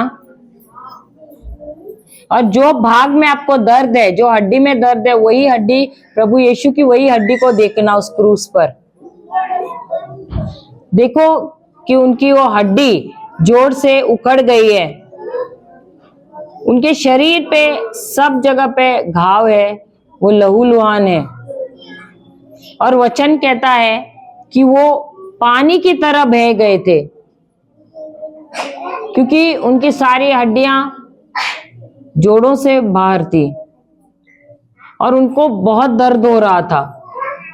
लेकिन वचन कहता है उसी दर्द के द्वारा आप भले चंगे हो गए हो। तो बोलो प्रभु यीशु, कल्पना करते हुए, विश्वास करते हुए बोलना। अरे मैं आपसे बोल रही, आप लोग कल्पना करना और विश्वास से बोलना, ठीक है? बोलना प्रभु यीशु, आपकी सारी हड्डियां जोड़ों से उखड़ गई थी और उसी दर्द से मेरा सारा दर्द निकल गया है। प्रभु यीशु, आपकी सारी हड्डियां जोड़ों से उखड़ गई थी और उसी दर्द से मेरा दर्द चंगा हो गया है। प्रभु यीशु, आपकी सारी हड्डियां जोड़ों से उखड़ गई थी और उसी दर्द से मेरा दर्द चंगा हो गया है। प्रभु यीशु, आपकी सारी हड्डियां जोड़ों से उखड़ गई थी और उसी दर्द से मेरा दर्द चंगा हो गया है। प्रभु यीशु, आपकी सारी हड्डियां जोड़ों से उखड़ गई थी और उसी दर्द से मेरा दर्द चंगा हो गया है। प्रभु यीशु, आपकी सारी हड्डियां जोड़ों से उखड़ गई थी और उसी दर्द से मेरा दर्द चंगा हो गया है। प्रभु यीशु, आपकी सारी हड्डियां जोड़ों से उखड़ गई थी और उसी दर्द से मेरा दर्द चंगा हो गया है। प्रभु यीशु, आपकी सारी हड्डियां जोड़ों से उखड़ गई थी और उसी दर्द से मेरा दर्द चंगा हो गया है। प्रभु यीशु, आपकी सारी हड्डियां जोड़ों से उखड़ गई थी और उसी दर्द से मेरा दर्द चंगा हो गया है। प्रभु यीशु, आपकी सारी हड्डियां जोड़ों से उखड़ गई थी और उसी दर्द से मेरा दर्द चंगा हो गया है। प्रभु यीशु, आपकी सारी हड्डियां जोड़ों से उखड़ गई थी और उसी दर्द से मेरा दर्द चंगा हो गया है। प्रभु यीशु, आपकी सारी हड्डियां जोड़ों से उखड़ गई थी और उसी दर्द से मेरा दर्द चंगा हो गया है। प्रभु यीशु, आपकी सारी हड्डियां जोड़ों से उखड़ गई थी और उसी दर्द से मेरा दर्द चंगा हो गया है। प्रभु यीशु आपकी सारी हड्डियां जोड़ों से उखड़ गई थी और उसी दर्द से मेरा दर्द चंगा हो गया है। प्रभु यीशु आपकी सारी हड्डियां जोड़ों से उखड़ गई थी और उसी दर्द से मेरा दर्द चंगा हो गया है। प्रभु यीशु आपकी सारी हड्डियां जोड़ों से उखड़ गई थी और उसी दर्द से मेरा दर्द चंगा हो गया है। प्रभु यीशु आपकी सारी हड्डियां जोड़ों से उखड़ गई थी और उसी दर्द से मेरा दर्द चंगा हो गया है। प्रभु यीशु आपकी सारी हड्डियां जोड़ों से उखड़ गई थी और उसी दर्द से मेरा दर्द चंगा हो गया है। प्रभु यीशु आपकी सारी हड्डियां जोड़ों से उखड़ गई थी और उसी दर्द से मेरा दर्द चंगा हो गया है। प्रभु यीशु आपकी सारी हड्डियां जोड़ों से उखड़ गई थी और उसी दर्द से मेरा दर्द निकल गया है। प्रभु यीशु आपकी सारी हड्डियां जोड़ों से उखड़ गई थी और उसी दर्द से मेरा दर्द चंगा हो गया है। मैं चंगी हो गई हूँ, मैं चंगी हो गई हूँ, मैं चंगी हो गई हूँ। सारा दर्द निकल गया है, सारा दर्द निकल गया है, सारा दर्द निकल गया है, जड़ से निकल गया है। मैं चंगी हो गई हूँ प्रभु यीशु के नाम से। मैं संपूर्ण चंगी हो गई हूँ, सारा दर्द निकल गया है।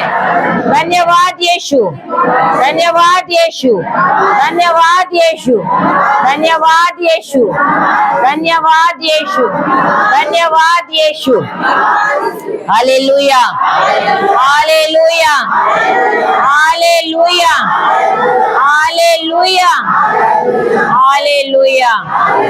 जय यीशु, जय यीशु, जय यीशु। हालेलुया, हालेलुया, हालेलुया। देखिए, जो नहीं कर पा रहे थे वो कीजिए। अगर झुक नहीं सकते थे झुकिए, पैर ऊपर नहीं उठा सकते तो उठा के देखिए, चेक कीजिए, धन्यवाद देते हुए। धन्यवाद यीशु। जो नहीं पहला कर पा रहे थे दर्द के मारे, देखिए। हालेलुया, हालेलुया, हालेलुया। धन्यवाद देते हुए, धन्यवाद यीशु, धन्यवाद यीशु, धन्यवाद यीशु, धन्यवाद यीशु, धन्यवाद यीशु, धन्यवाद यीशु। हिलाइए, शरीर को हिलाइए और देखिए। Hallelujah, hallelujah. धन्यवाद यीशु, धन्यवाद यीशु, धन्यवाद यीशु, धन्यवाद यीशु, धन्यवाद यीशु, धन्यवाद यीशु। हालेलुया, हालेलुया। कितनों को चंगाई मिल गई? बहुतों को चंगाई। ये वचन तो, बैठिए, ये वचन प्रभु ने दिया था, सही बात है। प्रभु ने वचन दिया तो है बाइबल में, लेकिन हमको मालूम था क्या? अगर पढ़ भी रहे थे, इसका ज्ञान था क्या? तो उस वचन के अंदर रहस्य छुपा हुआ था, वो रहस्य ही रह जाता था अगर आज इसका खुलासा नहीं होता। सही बात है। लेकिन आज वचन को समझाने की वजह से आपको उसका खुलासा मिला कि नहीं? हालेलुया, हालेलुया, हालेलुया। जय यीशु। तो अभी आपको मालूम है, ना सिर्फ आपको मालूम पड़ा है, अभी आपको इसकी समझ मिली है। और अभी आप क्या करोगे? ये जाकर दूसरों को भी दोगे कि नहीं? या दोबारा अगर शरीर में ऐसा हड्डियों में दर्द है तो इसका इस्तेमाल करोगे कि नहीं? सही बात है। आपको इसको पैसा देना पड़ा क्या? डॉक्टर के पास जाते हो तो फीस देते हो कि नहीं? आज हमारा भी जमा करना पड़ेगा। हालेलुया, हालेलुया, जय यीशु, जय यीशु। तो प्रभु इतना प्रेमल है, अपने त्याग और बलिदान द्वारा उन्होंने हमारे लिए सब कुछ कर दिया है। लेकिन ये जो वचन है ये दृष्टांत के जैसे हैं, जिनको हम एक बार पढ़ने से नहीं समझ में आता है। इसके साथ हमको एकांत में बैठना पड़ता है। जब हम एकांत में बैठते हैं, अभी यीशु के चेले क्या कर रहे थे? जब भीड़ निकल जाती है, प्रभु यीशु को देखते कि वो एकांत में बैठा है, उनके पास जाते थे। वो 12 शिष्य और जो और कोई थे जो और सीखने की इच्छा रखते थे, वो चेले भी जाते थे। वो उनके बाजू में जाकर बैठ जाते और बोलते, प्रभु हमको समझा नहीं ये दृष्टांत, तो हमको समझाइए, हमको बताइए इसमें क्या रहस्य है। ये अभी अगर आपने पेट भर के खाना खाकर आए हो, सही बात है, और पास्टर जी आपको बोलेंगे ये लो मैंने बहुत सारा पकवान मंगाया आपके लिए, आप खा पाओगे क्या? नहीं खा पाओगे, सही बात है। क्यों? क्योंकि पेट भरा है। वैसे ही अगर आप बाइबल पढ़ रहे हो, आप बोलोगे मुझे सब आता है, तो आप जानने की कोशिश करोगे क्या? आप बोलोगे मुझे सब आता है, तो क्या हुआ? घमंड हुआ कि नहीं? आप जानने की कोशिश करोगे कि नहीं? नहीं करेंगे। क्यों? क्योंकि घमंड है। क्योंकि आप बोल रहे मुझे सब आता है। जो व्यक्ति कहता है मुझे सब आता है, वो सीखने की कोशिश करेगा नहीं। वो पवित्र आत्मा के साथ बैठेगा नहीं, क्योंकि वो सोचता है वो 30 मार खान है, उसको सब आता है, सही बात है। लेकिन वही व्यक्ति नम्र है, जो हर घड़ी आता भी रहेगा तो वही बोलेगा प्रभु और मुझे सिखाओ, और मैं सीखना चाहता हूँ। भले में मुझे ऐसा लग रहा है पेट भरा है, नहीं, लेकिन मुझे और चाहिए। आपने कभी भिखारी को देखा है? यहाँ, अरे यहाँ तो बलिया में भिखारी तो मैंने अभी भी एक भी नहीं देखा। नहीं है ना भिखारी यहाँ पर? है? तो भिखारी क्या करता है? वो छुट्टी लेता है क्या? वो बोलता है आज संडे, आज छुट्टी लेता हूँ। वो रोज मिलता है कि नहीं आपको? और भले आपसे कल भी लिया रहेगा, आज भी आके ऐसा करेगा, हाथ फैलाता है कि नहीं? और दो, सही बात है। अगर सुबह भी आते शाम को भी आके हाथ फैलाएगा, सही बात है। क्यों? क्योंकि बोलता है मेरा पेट नहीं भरा, मुझे और दो। तो प्रभु के राज्य में हमको वैसा रहना है। किसके लिए? मांगने के लिए नहीं, हमको आध्यात्मिक जो रहस्य छुपा हुआ है वचनों में, उसको जानने के लिए। हम किसके लिए हाथ फैलाते? प्रभु मुझे चंगा करो, प्रभु मुझे नौकरी दो, सही बात है। लेकिन उसके लिए हाथ नहीं फैलाना है। प्रभु आपके राज्य का रहस्य क्या है? ये वचन जब मैं पढ़ रहे मुझे समझ में नहीं आ रहा है, इसके अंदर क्या रहस्य है ये मुझे बताओ। उसकी भूख होनी चाहिए हमको। जब तक ये भूख नहीं रहेगी, प्रभु भी आपको देगा क्या? आप होटल में जाते हो कि नहीं? अभी इधर मिठाई वाले के पास जाते हो, ऐसे जाके खड़े रहते हो, उसको समझ में आता है, आपको देखता है, अच्छा आपको ये चाहिए, ऐसे बोलता है क्या? या आप मुंह खोल के बोलते हो कि नहीं? बोलते हो ना। आप अपनी इच्छा प्रकट करते हो कि नहीं, कि मुझे अरे रसमलाई चाहिए, मुझे हलवा चाहिए, कुछ भी जो भी चाहिए, सही बात है।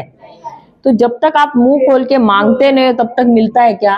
नहीं मिलता है। वैसे ही प्रभु के राज्य में जब तक हम अपनी इच्छा प्रकट नहीं करते, प्रभु को नहीं बताते प्रभु मुझे और रहस्य की बात बताओ, प्रभु देंगे क्या? नहीं देंगे। इसीलिए मांगना है तो उनको बोलना है कि रहस्य जो है आपके वचन में छुपा हुआ वो मुझे बताओ। क्योंकि जब मुझे रहस्य मालूम होगा, मुझे मांगने की जरूरत है क्या?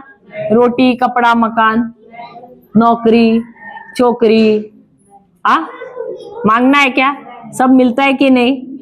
तो कब मिलता है? जब रहस्य मालूम होता है तब। क्योंकि रहस्य मालूम होने से मुझे पता चलता है कि इस वचन को मैं कैसे इस्तेमाल करूं मेरे जीवन में। तो मुझे भीख मांगने की जरूरत नहीं है।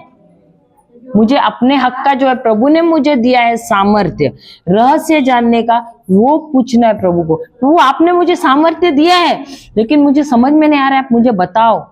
और पवित्र आत्मा तो आपने मुझे दिया है, तो पवित्र आत्मा तुम तो मेरे मददगार हो, तुम मुझे समझाओ इस वचन में क्या रहस्य छुपा है, ताकि मैं ये जब समझूंगी, उसके अंदर जो प्रकाशना है जब मुझे वो मिलेगी, उसके अंदर जो गुप्त की बात है जब वो मुझे मिलेगी, तब मैं इसका इस्तेमाल कर सकता हूँ मेरे जीवन में, और तब मैं सफल हो सकता हूँ।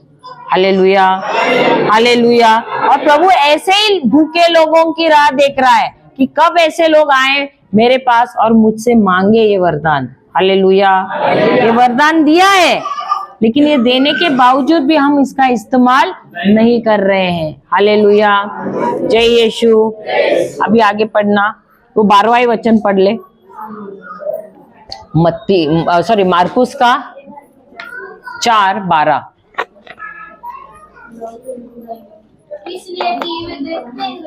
इसलिए कि वे देखते हुए देखें। अरे क्या हुआ, सब जन एकदम शांत हो गए, कोई बोल नहीं रहा है। इसलिए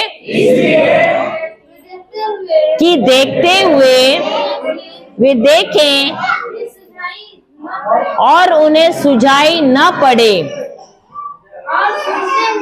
और सुनते हुए सुने भी और न समझे। ऐसा न हो कि वे क्या क्या कि वे कि वे मुझे समझ में नहीं आया, फिरे और क्षमा की जाए। Hallelujah, hallelujah. तो इनको ये जो बाहर वाले हैं, इनको ये सामर्थ्य क्यों नहीं दिया है? इसलिए कि वह उनका हृदय परिवर्तन ना हो और वो राज्य में ना आए इसके, क्योंकि पहले से भी ठहराया गया है कि ये बाहर वाले हैं तो बाहर वाले ही रहेंगे, तो वो जाएंगे कहाँ में? नर्क में जाएंगे। सही बात है। तो आपको कहाँ जाना है?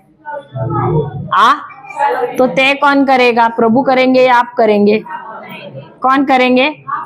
हमको ही करना है कि हमको कहाँ जाना है, क्योंकि आप अगर बाहर वाले हैं तो कहाँ जाएंगे, अगर अंदर वाले हैं तो कहाँ जाएंगे? और ये तय कौन करेगा? आप ही करेंगे। वो कैसे पता चलेगा? जितना आप ध्यान दोगे वचन में, उतना ही आपको रहस्य मिलेगा, और वो रहस्य को आप अपने जीवन में जब इस्तेमाल करोगे। कितने लोग ऐसे हैं जो आते हैं यहाँ पर, सुनते हैं, घर पर गए, किताब शुम फेंक दिया, फिर अगला रिट्रीट फास्टर बोलेंगे अरे मालूम है बम्बई वाले वो आ रहे हैं वापस, अरे किधर रखा वो किताब, वापस ढूंढ के निकाला। ऐसे है कोई? वो तो बहाना है जो नहीं आप पढ़ सकते हैं, आप सीख सकते हैं। आपके बच्चे स्कूल जा रहे हैं ना, तो उनको बोलो हमको ये सीखा, आप 15 दिन में सीखोगे पढ़ना लिखना। ये बहाना है। हमारे यहाँ पर मैं बोलती हूँ, पूना में एक व्यक्ति था, वो भी कैसा, आपके पास तो घर है, रह रहे हैं, वो तो वो है ना कबीले वाले रहते, बंजारे वैसा टाइप का था। उसके पास घर भी नहीं था, अंगूठा छाप था। ट्रेन में क्या करता था? बाजा बजाता था, और पैसा जब मिलता था भीख मांगता था, बाजा बजा के पैसा मिलता था तो शराब पीता था, घर पे बीवी को भी नहीं देता था। और वो हमारे जो गुरु हैं, उसकी बीवी को ऐसे हुआ कि वो जो जहाँ स्टेशन पे वो लोग ऐसे सोते थे या किधर बाहर रास्ते किनारे सो जाते थे, घर नहीं था सालों साल तक, बच्चे भी रास्ते पे ही जन्मे उनके। फिर ऐसे हुआ, उनकी बीवी को किसी ने वचन सुनाया तो वो कोई कलीसिया में जाने लगी। तो हर गुरुवार को जाती थी, तो ये पति शक करने लगा, मेरी पत्नी रोज बंठन के कहाँ जा रही है। एक दिन बोला मैं देखता हूँ कहाँ जाती है करके, और पीछा करते करते गया, और गया तो पत्नी अंदर गई कलीसिया में, और वो स्टेशन मास्टर बुजुर्ग आदमी था, कुछ 60-70 साल का था। तो वो वहां पर प्रचार कर रहा था।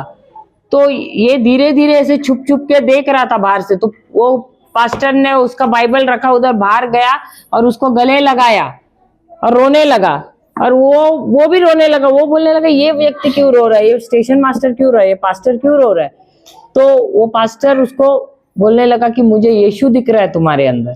और वो व्यक्ति कोई उसको नजदीक नहीं करता था। क्यों पता है? क्योंकि 7 महीना नहाता नहीं था, तो उसके शरीर से बहुत अच्छी खुशबू आती थी।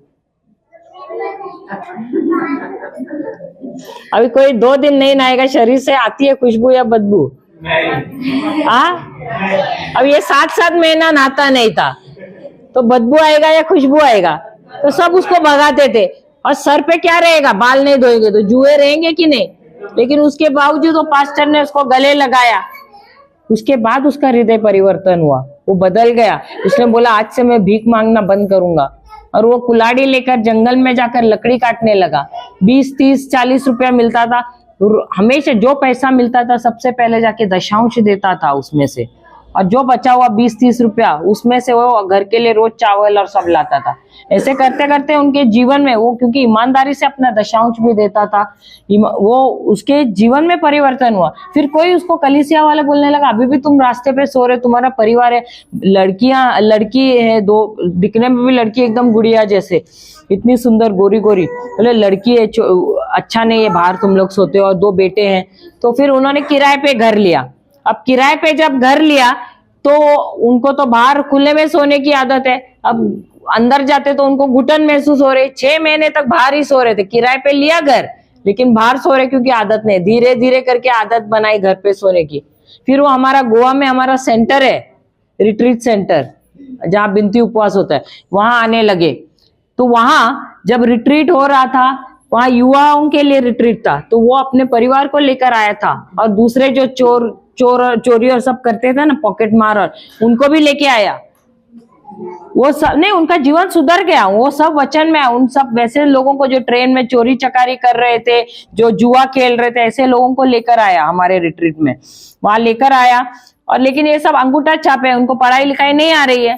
तो ये युवा बच्चों को जब हम वचन दे रहे हैं, ये युवा बच्चे सब मस्ती कर रहे हैं, इनको पढ़ने आ रहा है, लिखने आ रहा है, कोई लिख नहीं रहा है, और ये व्यक्ति वो देख रहा है, उसके आंखों में आंसू है, वो युवा बच्चों को देख रहा है, उधर जो बाइबल का जो स्क्रीन पे लिखा हुआ है वो देख रहा है वचन, उसको पढ़ने नहीं आ रहा है, उसका आंखों से आंसू आया। तो हमारे गुरु ने उसको बुलाया, उसको गले लगाया, उसको बोला तू अभी से तू अगले बार आएगा, तू पढ़ना शुरू करेगा, लिखना शुरू करेगा। वो गया, घर पे गया, जिद से 12 खड़ी सीखने लगा। अगले महीने में आया तो लिख के बताने लगा, देखो मैं सीख रहा हूँ। उसके साथ वाले दूसरे पॉकेट मार भी स्लेट लेकर आए, सब सीख रहे थे।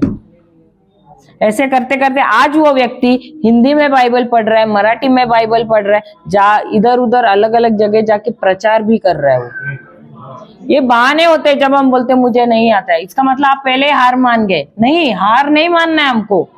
हाँ, हमको हार नहीं, अभी अगले बार हम आएंगे उससे पहले आप भी बोलो मैं भी पढ़ूंगी लिखूंगी। आप भी जिद पकड़ो, जो भी यहाँ नहीं पढ़ा लिखा है आप जिद पकड़ो, क्योंकि प्रभु ने आपको हाथ पैर दिए कि नहीं, मन भी दिया है कि नहीं, तो दिया है, हाथ पैर मन दिया है। तो मन मेरे अंदर प्रभु यीशु का मन है, तो जो भी मैं लिखती हूँ मुझे याद रहता है, मैं पढ़ सकती हूँ, मैं लिख सकती हूँ। ये आपने निर्णय लेना है, सिर्फ निर्णय लेने की देरी है, बहाने नहीं चलते हैं। अगर आपको प्रभु के राज्य में कार्य करना है, सबसे पहले बाइबल पढ़ना आना चाहिए। अगर वचन का ही ज्ञान नहीं तो आप क्या करोगे, कुछ कर पाओगे नहीं। तो पढ़ना लिखना आना जरूरी है। तो उसके लिए बच्चों को बोलो, बच्चों को स्कूल तो भेज रहे हो, बच्चों को बोलो हमको सिखाओ, रोज शाम को 10-15 मिनट बैठो, एक एक अक्षर सीखो रोज। क्यों नहीं सीखोगे? वैसे एक मेरे पिता का बोल रही हूँ, 12 साल की उम्र में, 12-13 साल की उम्र में उनको बम्बई भेजा था। जब स्कूल भेजते थे पिताजी, वो जाते थे जंगल में, पेड़ पे चढ़ना, तो उनके पिता को डर लगा। नारियल का पेड़ आपको मालूम है कितना ऊंचा है, रोज ऊपर चढ़ते थे, नारियल निकालते थे, आम के पेड़ पे इधर उधर चढ़ते थे बंदर जैसे। तो उनके पिता डर गए, और ये पहले है ना, वो 3-4 उनसे पहले 3-4 बच्चे मर गए थे, तो उनको था कि इनको भी कुछ हो गया तो ये भी मैं गवा बैठूंगा। उनको बोला इधर भेजा, बम्बई स्कूल भेजा था, तो पढ़ा नहीं। फिर बाद में जो झाड़ू मारते हैं ना रास्ते पे, उनसे उन्होंने अ आ इ ई सीखा। फिर जोड़ जोड़ के हिंदी मराठी पढ़ना सीखा। फिर ABCD सीखा। इंग्लिश भी, आज मेरे पिताजी 91 बरस के हैं, ये नवंबर में 91 हो गए। हिंदी बाइबल पढ़ते हैं, मराठी बाइबल पढ़ते हैं, इंग्लिश बाइबल पढ़ते हैं, और हमारा भाषा कोंकणी वो भी पढ़ते हैं। पढ़ने के लिए, सीखने के लिए उम्र नहीं होता है, समझे? तो अगले बार जब आएंगे, सब जो जिनको नहीं आता है सब ठान के रखो कि हम भी सीखेंगे, भले बूढ़े भी हुए। पढ़ने लिखने के लिए उम्र नहीं है, आपको ठानना है। सिर्फ ठानोगे, निर्णय लोगे तो आप सीख सकते हो। हालेलुया। आपको बोलना है, अगर वो व्यक्ति, वो 91 साल का जो है चाचा, अगर वो सीखे तो मैं भी सीख सकती हूँ। अगर वो भाई जो पूना का है, अगर वो सीखा है, वो भी तो अंगूठा छापता, अगर वो सीखा है तो मैं भी सीख सकती हूँ। क्योंकि प्रभु के राज्य में भेदभाव नहीं है, प्रभु ने सबको एक समान मन दिया है।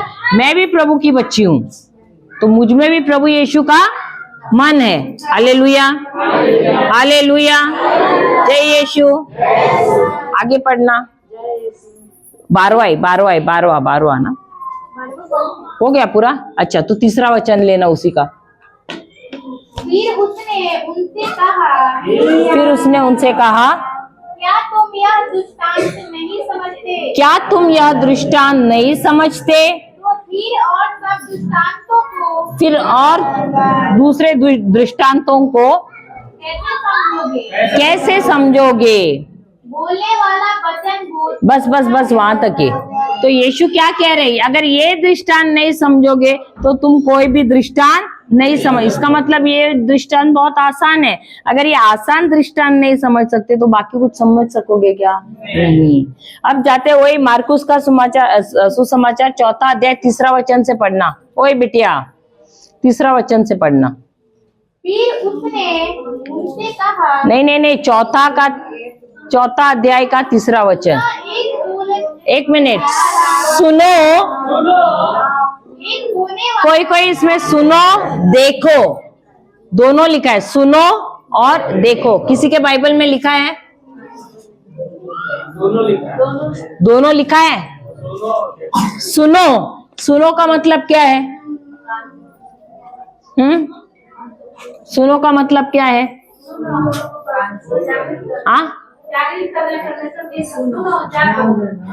सुनो का मतलब है बहुत ध्यान पूर्वक सुनना। अभी संडे को कौन आता है यहाँ पर?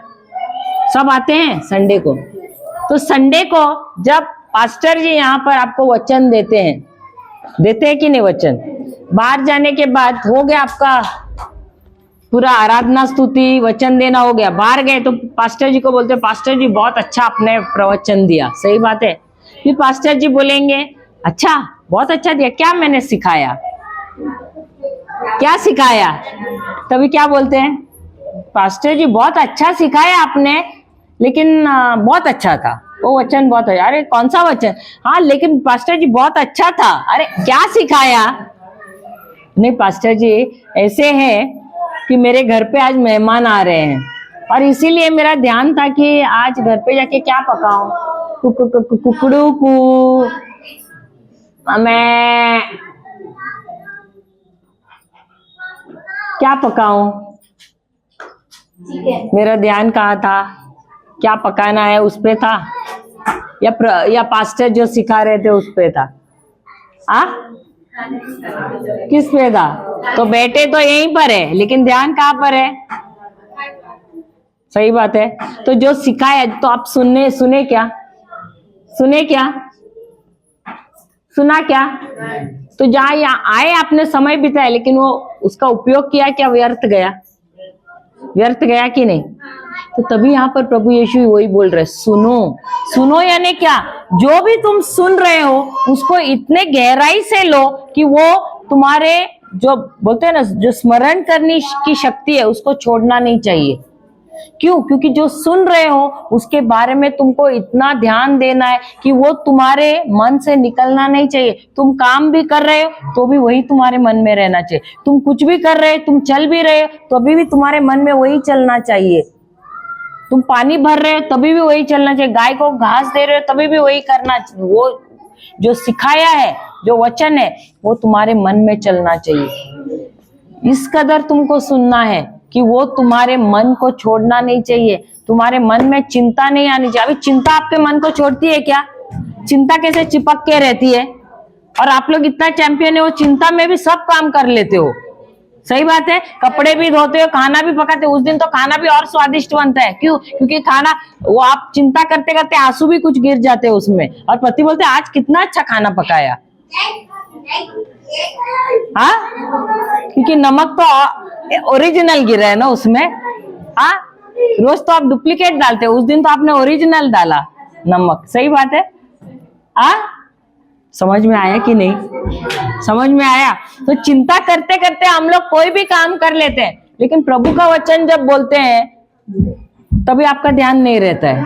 सही बात है। तो प्रभु यीशु हमसे वही कह रहे हैं, जो तुम सुन रहे हो वो तुम्हारे मन को छोड़ना नहीं चाहिए, तुम्हारे मन में रहना चाहिए और उसी के बारे में तुमको सोचते रहना चाहिए। समझ गए? अच्छा, 4 बजे तक ही लेना था? सिर्फ 4 बजे तक लेना था? अच्छा, आपको जाना है तो आप जाइए, चलेगा। हाँ, अच्छा ठीक है, तो हम आपको एक नया कुछ आज सिखाते हैं। आज ये यहाँ पर ही हम खत्म करते हैं।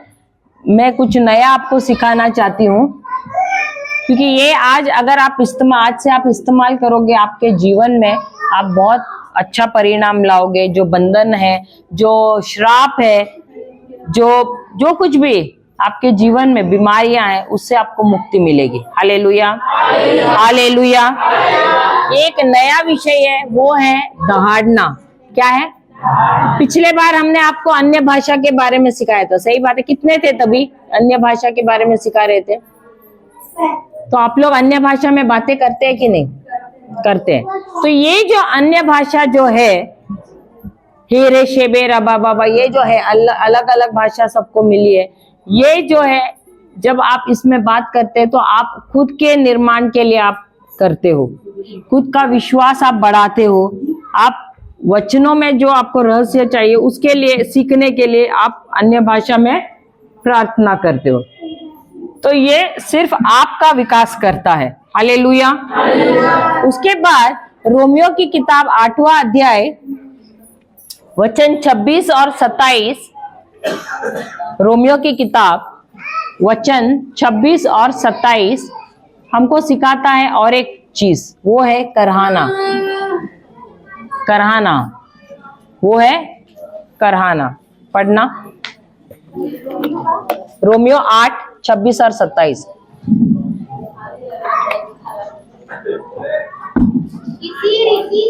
इसी रीति से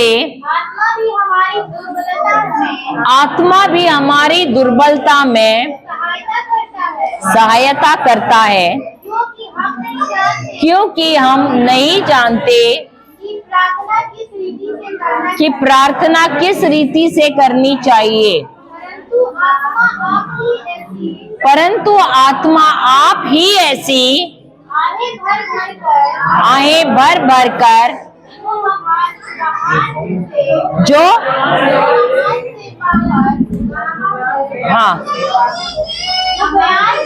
जो बयान से बाहर है,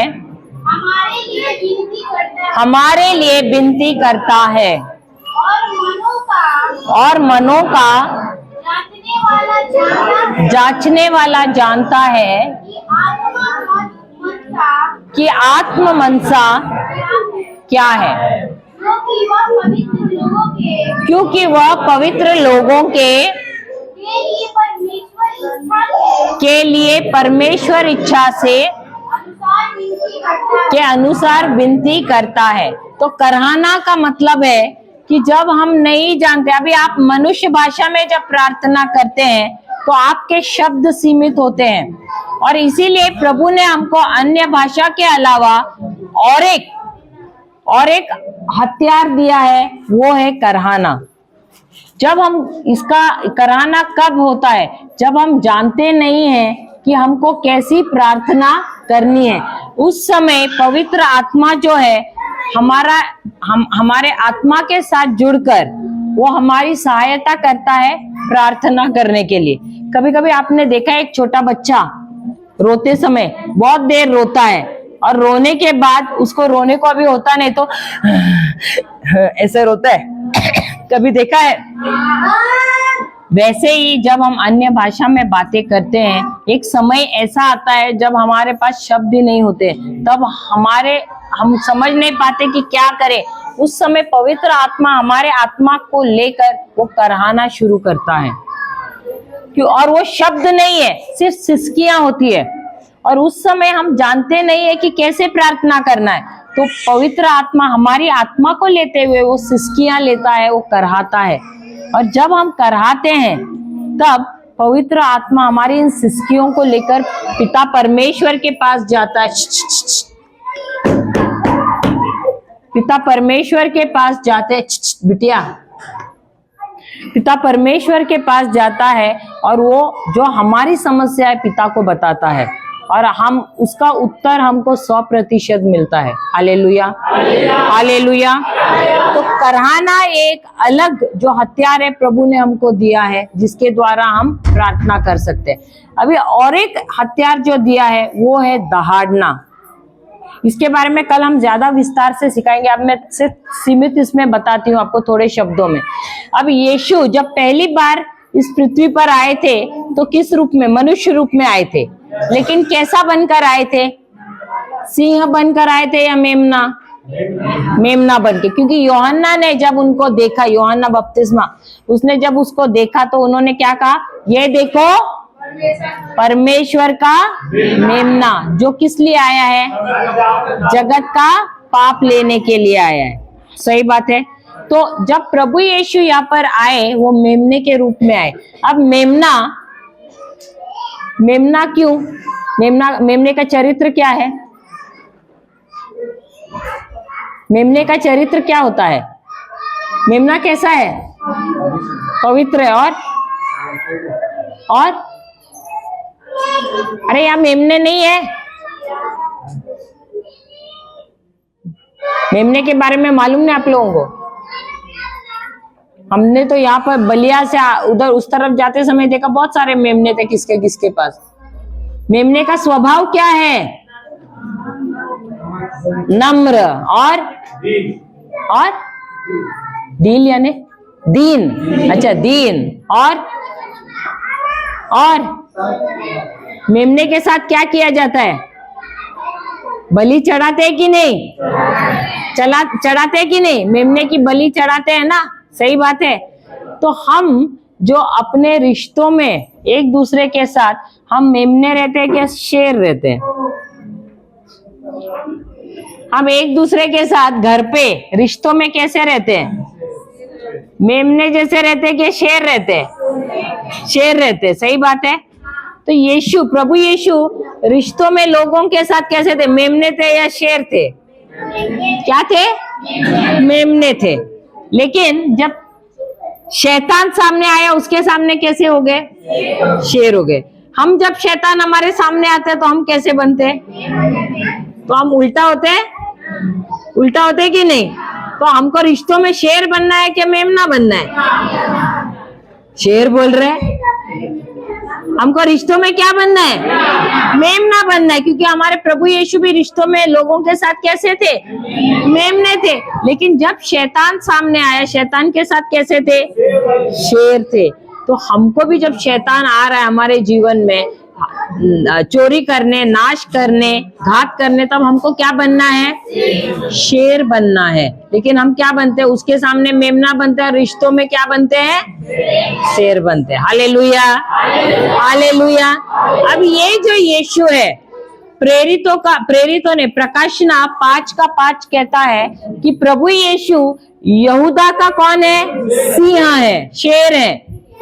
अगर वो शेर है, शेर कैसे आवाज करता है? क्या करता है? दहाड़ता है। अब कुत्ता क्या करता है? भौंकता है। बिल्ली? अच्छा, बिल्ली का बच्चा वो क्या करता है? वो दहाड़ता है क्या? बिल्ली का बच्चा क्या आवाज करता है? म्याऊ म्याऊ ही करता है ना। और इसका, मुर्गे का, वो भी कुकड़ू को ही करता है ना, या काव काव करता है? कुकड़ू को करता है ना। कुत्ते का बच्चा वो भी भाव भाव ही करता है ना। तो आप लोग कौन है? मेमना है या सिंह के बच्चे हैं? सिंह के बच्चे। क्यों? क्योंकि प्रभु यीशु मेमना बनकर आया, उसने अपने जान का बलिदान दे दिया है। अब दूसरी बार जब आएगा वो आने वाला है सिंह या शेर के रूप में। तो अगर वो शेर के रूप में आ रहा है तो वो हमसे भी कह रहा है हम भी कौन है? हम शेर के बच्चे हैं। तो शेर दहाड़ता है, तो शेर के बच्चे क्या करते हैं? वो भी दहाड़ते ही है ना। सही बात है। या डर के भाग जाते हैं? वो छोटा भी रहेगा तो भी दहाड़ता है कि नहीं? हिम्मत से खड़ा रहता है कि नहीं? लेकिन हम क्या करते हैं? हम भागते हैं। हमको भागना है या हमको खड़ा रह के हमको भी दहाड़ना है? हमको भी दहाड़ना है, क्योंकि वचन कहता है एक कितनों को लेता है पता है? 1000 को। और 2 कितनों को लेता है? 10,000 को। 3 1,00,000 को लेता है। तो जब हम सब मिलके जब दहाड़ते हैं, देखो प्रभु यीशु ने हमको मेमना बनकर आया और हमको उद्धार दिया है, हमको विजय दिया है। ध्यान से सुनो, प्रभु यीशु ने हमको विजय दिया है। लेकिन ये विजय हमारी आध्यात्मिक दुनिया में है। तो शैतान हर घड़ी जो प्रभु यीशु ने हमें दिया है वो हमसे छीनने की कोशिश करता है। इसीलिए प्रभु यीशु हमसे कहते हैं हमको भी दहाड़ना है। क्या करना है? हमको भी। जब हम दहाड़ते हैं हमको हृदय से दहाड़ना है, यहां से आवाज नहीं आना है, हृदय से आवाज आना है। जब हम दहाड़ते हैं तो हमारी आवाज जो है वो खोखली है, लेकिन जब हम दहाड़ते हैं पवित्र आत्मा उसी आवाज के अंदर अपना अभिषेक भरते हैं, अपना प्रभु का संदेश भरते हैं, उस आवाज को इस्तेमाल करते हुए हमारा युद्ध लड़ते हैं। हमने देखा है मुंबई में एक लड़की, उसके पिता 35 साल से शराब पी रहे थे। कितने साल से? कलीसिया को नहीं जा रहे थे और रोज आके पिटाई और सब ऐसा कर रहे थे घर पे। वो लड़की इतना तंग आ गई थी। तो जब ये सीख हमको मिली, हमने उधर जाके दी, और जब वो लड़की ने दहाड़ने को लगी, उस दिन वो कुछ 2-3 घंटे वो लोग दहाड़ रहे थे, दहाड़ने लगी। उसके पिता जो नौकरी को गए थे, वो कभी भी नौकरी से घर नहीं आते थे या कलीसिया तो कभी आते ही नहीं थे। उस दिन वो नौकरी से, कंपनी से डायरेक्टली उधर चर्च में पहली बार आए, और उस दिन उसने निर्णय लिया कि मैं अब से कभी भी शराब नहीं पीऊंगा। तो अगर वो बिटिया ने जब दहाड़ी तो इतना उसमें सामर्थ्य था कि जो शराब पिलाने वाली आत्मा थी उसको, उसका नाश हो गया। तो आप लोग यहाँ पर आप दहाड़ोगे, क्या भ्रष्टाचार का नाश नहीं होगा? आपके जीवन में जो दुष्ट आत्मा ने आपके जीवन में पूरा हाहाकार मचाया, उसका नाश नहीं होगा? जो बीमारी लाने वाली आत्मा है, क्या उसका नाश नहीं होगा? जो आपके जीवन में ऐसा कोई होगा जिसको बांझ है, जिनको बच्चा नहीं हो रहा है, वो दुष्ट आत्मा का नाश होगा कि नहीं? किसके किसके परिवार में कोई ना कोई आत्महत्या करते आ रहे, श्राप है, क्या वो श्राप खत्म नहीं होगा? होगा। हर एक श्राप जो पीढ़ियों से आए, अभी इतने लोग ऐसे हैं, देखो अभी हम सब जन्म से बहुत लोग हैं जो क्रिस्ती नहीं है, तो उनके जो पूर्वज है वो मूर्ति पूजा कर रहे थे, सूरज की पूजा, पेड़ों की पूजा। ये इसके वजह से आप लोगों ने क्या किया? उन्होंने क्या किया? आप लोगों पर भी श्राप लाया है। जब आप दहाड़ते हो क्या होता है? वो श्राप का नाश हो जाता है। क्या होता है? नाश हो जाता है। अब जब आप दहाड़ रहे, सुनिए, गौर से सुनिए, जब आप दहाड़ रहे हो, किसको किसको खांसी आएगी? खांसी आएगी तो चलेगा, किसको किसको उल्टी आएगी? तो हमारे पास प्लास्टिक है, हम आपको प्लास्टिक देंगे, आप उल्टी और प्लास्टिक में करो, नहीं तो बाहर जाके आप करो उल्टी, ठीक है? यहाँ अंदर मत करो, उल्टी होएगा। आपने जो खाना खाया है उसमें से एक भी अन्न नहीं आएगा, लेकिन एक चिपचिपा पदार्थ रहता है वो आएगा, या तो सफेद, पीला, लाल जैसा ऐसा पदार्थ आएगा, वो आएगा। किसी ने तंत्र मंत्र किया है उससे भी आपको मुक्ति मिलेगी, जो भी बंधन है उससे भी आपको मुक्ति मिलेगी। लेकिन विश्वास से आपको दहाड़ना है, समझ के दहाड़ना है। इतने साल शैतान आपको, आपकी धुलाई कर रहा था, सही बात है, पीट रहा था आप लोगों को, लेकिन अभी बारी आई है आपको उसी शैतान को याद करते हुए उसको बोलना है, इतने सालों से तुमने मुझे और मेरे परिवार वालों को, मेरे पीढ़ियों को तुमने बहुत ही तकलीफ पहुंचाई, लेकिन आज जब मुझे ज्ञान मिला है, मुझे समझ मिली है, तो मैं अब मेरा आवाज, युद्ध हम नहीं कर रहे, हमको आवाज देना है। हमारा आवाज जब हम देते हैं, प्रभु उस आवाज का इस्तेमाल करते हैं और वो युद्ध लड़ते हैं हमारे लिए। समझ में आया?